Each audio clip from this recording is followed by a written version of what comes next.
I was in a school play, and somebody saw that, and they said, "You want to come read for this professional play?" I was in that, and one of the casting people, I guess, from Jaws 2 saw that play and brought me in to read, and I ended up getting the part. When I was cast, I was, I guess, 16 years old, and I was sophomore in high school, I think, and I was cast in March of one year, and I didn't finish working on the film till the next February. So it was basically 10 months that I was actually on the movie, which is remarkable when you consider I've got about 20 lines in the whole film. But between firing directors and reshooting and hurricanes and sharks sinking, and it was a massive chunk of time. We first went through 4 weeks of sailing training, and at that point the script was very, very different. I had like one line in that script. I didn't really have a character. I was just one of the kids on the raft. And then we started shooting with John, and about, I guess, 2 or 3 weeks, I don't remember exactly, into shooting with him, Universal wasn't happy, shut down the film, and then they hired Carl Gottlieb to come in and rewrite the script, and he did a pretty massive overhaul. And they brought in Jeannot Schwark and fired a lot of the cast. I think the fact that my part was so small in the first script is why I survived. You know, I was sort of so under the radar that nobody thought to fire me. The other thing that was cool was with Jeannot, they let us improvise a certain amount, me and Tom Dunlop. We kind of wrote a couple of our little scenes together. Nah, she wasn't looking at me. What are you saying? She was staring at you and drooling. There was a lot more chance to kind of add stuff in, too, which was really kind of fun for me because I was interested in filmmaking. So it was a very slow process getting the film made. But for somebody like me who was 16 years old and on my own for the first time and fascinated by film, it was great. It was what an adventure. There was a whole squad of sailing teachers, including, you know, I guess Olympic sailors, and you know, most of us were a bunch of New York and LA kids. We didn't know sailing. And there was about 4 weeks where we just basically worked on sailing every day, which was great at times, painfully boring at others, because they would tell us to go out and sail, and again, Navarro Beach, there's nothing there. So we basically go out and just go back and forth. And then they made us do that too during shooting. Whenever there'd be times when the shark would be broken down and they couldn't shoot, they'd say, well, everybody go out and practice sailing. No. The other thing they had is they had this crazy military guy, Frank Sparks, I think is his name, who'd worked on the first Jaws, who was an ex-Navy SEAL, and they hired him to get us all into good shape. Because we were all, again, you know, a bunch of kids, none of us were in good shape, and it was like something like being in the Navy.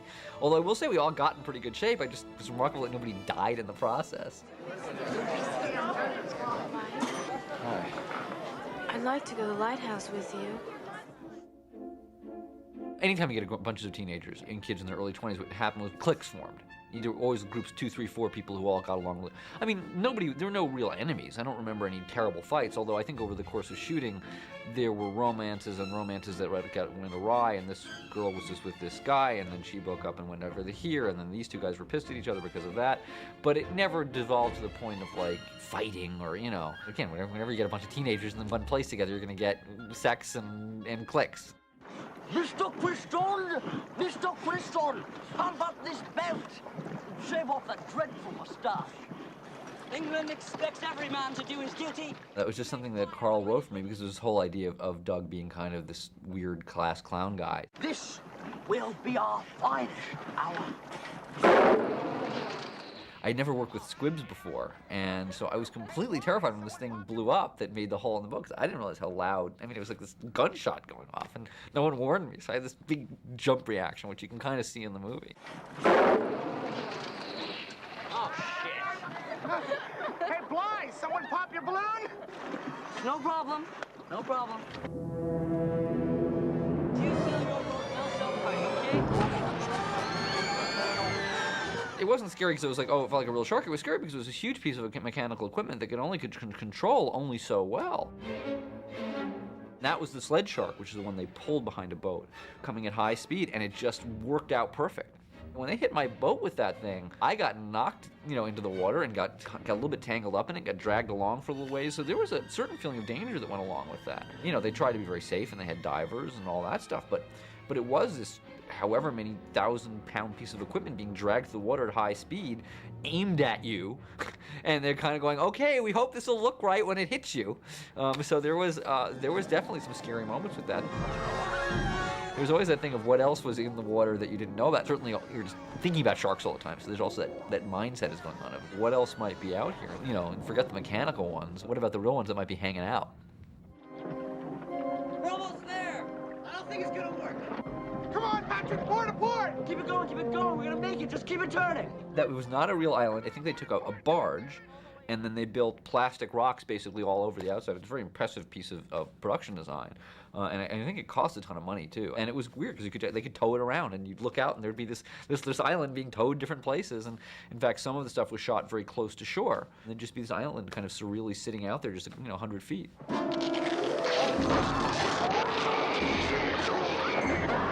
The hardest thing with it was, of course, the rocks were very slippery because they were plastic rocks. So actually climbing out of the water onto it was very just difficult. You couldn't get your handhold on it at all.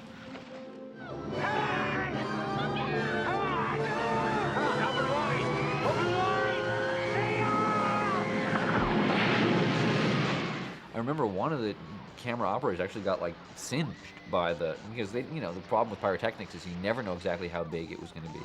Again, this was not the time when people were doing digital effects to create that stuff. It was pretty impressive. It was pretty exciting, and I remember that was the first time I'd ever been on a shoot where they had 5 different cameras going, and it took a lot of hours before they finally shot it because they knew they only had one shot at it. Once that thing was charred, it was charred, and they didn't have extra sharks to go around burning more of them.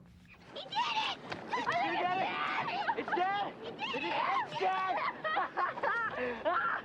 As sequels go, I think it's certainly more successful than a good deal of them. I think it captures a lot of what was good about the first film. One of the things that's interesting when I look back at Jaws 2 is how many of the people moved on in different ways. Jeffrey Kramer, who played Hendrix, who's now a huge TV producer, to Billy Van Zandt, who's gone on to be one of the most successful television writers. I went on and did a lot of other work as an actor, both in film and in theater. I was in Christine, and I was in Dressed to Kill, and I was in Back to School. But I've been a director for about 12 years and making sort of independent films. And a lot of what I learned, I learned on that on Jaws 2. Being on that set for months and months and hanging out in that editing room, watching all the dailies, watching what we did that worked and didn't work. It was a great education, and what a great way to start into a professional career.